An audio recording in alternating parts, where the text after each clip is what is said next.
నేను ఈ society for global enlightenment and development, ఇది లక్నో ఒక ఫ్రెండ్ సంస్థ. ఇది ఆ సంస్థలో నన్ను ఒక అడ్వైజర్గా ఉండమన్నారు. నేను ఒక అడ్వైజర్గా ఉన్నాను. ఈ సంస్థ, నేనంటే యూపీ కాడరు, రిటైర్ అయిన తర్వాత జనరల్గా ఈ సంస్థ నన్ను అడ్వైజర్గా ఉండమని, నేను పొలిటికల్ సైన్స్ చేశాను ఎంఏలో. సో పొలిటికల్ సైన్స్లో కొంచెం నాలెడ్జ్ ఉంది. సో ఈ సంస్థ ఒకసారి 2017లో ఉత్తరప్రదేశ్లో చేసింది. ఉత్తరప్రదేశ్లో అదే ఇది ఒక ట్రెండ్ సెట్టింగ్ సర్వే. 2017కి ముందు మీకు గుర్తే ఉంటుంది. 2017కి ముందు దేశంలో ఎక్కడాను ఓన్లీ ఎక్కడైతే ఎన్ని సీట్లు వస్తాయి, ఒక ఫర్ ఎగ్జాంపుల్ ఉత్తరప్రదేశ్లో ఎన్ని సీట్లు ఏ పార్టీకి వస్తాయనే చెప్పేవాళ్ళు. కానీ ఎవరికి ఏ క్యాండిడేటు ఏ కాన్స్టిట్యున్సీలో గెలుస్తారని 2017 ముందు ఎక్కడా లేదు ఇండియా మొత్తం. అది కొంతవరకు వాస్తవం. ఎందుకంటే 2017 ముందు ఇచ్చింది చెప్పడానికి, పేరు చెప్పడానికి. కరెక్టే. 2017 ముందు ఏ సంస్థ, ఇది ఏ కాన్స్టిట్యున్సీలో ఏ పార్టీ గెలిచిందని ఎవరు చెప్పేవాళ్ళు కాదు. 2017లో ఈ సంస్థ ఉత్తరప్రదేశ్ ఎలక్షన్లో ఒక 275 బీజేపీకి వస్తాయి, +-25 అని చెప్పారు. అప్పుడు 312 వచ్చినాయి, 312 వచ్చినాయి.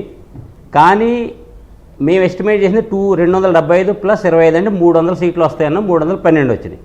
అదేవిధంగా బీఎస్పీకి 40 +-10 అన్నాం, అంటే 30 రావచ్చు అనుకున్నాం, కానీ 19 వచ్చినాయి. సమాజ్వాదీ పార్టీకి 55 +-10 అన్నాం, అంటే 45 అన్నాం, 47 వచ్చినాయి. ఆ తర్వాత కాన్స్టిట్యున్సీ వైజ్, అంటే మొత్తం ఇది కాన్స్టిట్యున్సీ వైజ్ చేయాలంటే ఇది చాలా టెక్నికల్, చాలా మ్యాన్ పవర్ కావాలి, చాలా రిసోర్సెస్ కావాలి, ఎవరన్నా స్పాన్సర్స్ కావాలి, చాలా ఎక్స్పెన్సివ్.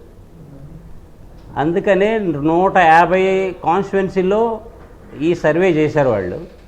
ఆ సర్వే చేసినప్పుడు వాళ్ళు కూడా ఇదే సేమ్ ఈ విధంగానే ఇలా మెజారిటీ అప్పుడు కూడా ఇలాగే ఇచ్చారు. మీకు నేను ఒక షీట్ పంపించి ఉంటాను చూడండి, ఇలాగే అప్పుడు కూడా కాన్స్టిట్యున్సీ వైజ్ ఇచ్చారు. కానీ అప్పుడు కొత్తగా చేస్తున్నారు వాళ్ళు, ఎక్స్పీరియన్స్ లేదు.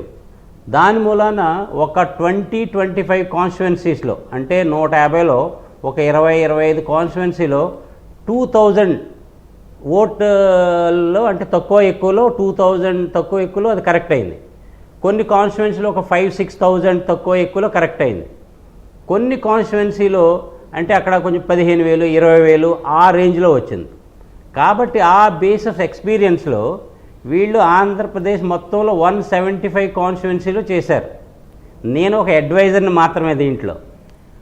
వాళ్ళ టీం ఉంది, వాళ్ళ ఎక్స్పర్ట్స్ ఉన్నారు, వాళ్ళు చేస్తూ ఉంటారు. ఆ డాటా అంతా కలెక్ట్ చేసి కొంచెం అడ్వైజ్ నేను దీంట్లో ఇస్తూ ఉంటాను, ఎలా చేయాలి, ఏంటి, దీన్ని ఎలా డాటా మీరు అడ్వైజర్ గా ఉండి దీన్ని నడిపించి మొత్తానికి సర్వే రిలీజ్ చేశారు. రైట్, ఒక్క నిమిషం రామ్మోహన్ రావు గారు, ఇక మనం కేకే గారితో మాట్లాడదాం. కేకే గారు సార్, మీరు అంటున్నారు కదా ఏ విధంగా ఇది మా యూఎస్పీ, మా స్పెషాలిటీ అన్నమాట. ఏ కాన్స్టిట్యున్సీ క్యాండిడేట్ కి యూనిక్ సెల్లింగ్ పాయింట్ ఏంటంటే నియోజకవర్గాల వారీగా కూడా ఏ పార్టీ గెలుస్తుందో చెబుతూ వాళ్ళకి ఆధిక్యత ఎంత వస్తుందో కూడా చెప్పడం మీ యూఎస్పీ. Right, it's nice. ఒక నిమిషం రామ్మోహన్ గారు, సారీ ఒక నిమిషం. కేకే గారు, మీరు ఈ 160 అని ఇచ్చారు కదా, ఇదో పెద్ద సెన్సేషన్ అయింది, పెద్ద వైరల్గా తిరుగుతోంది. అఫ్కోర్స్ మీరు 2019లో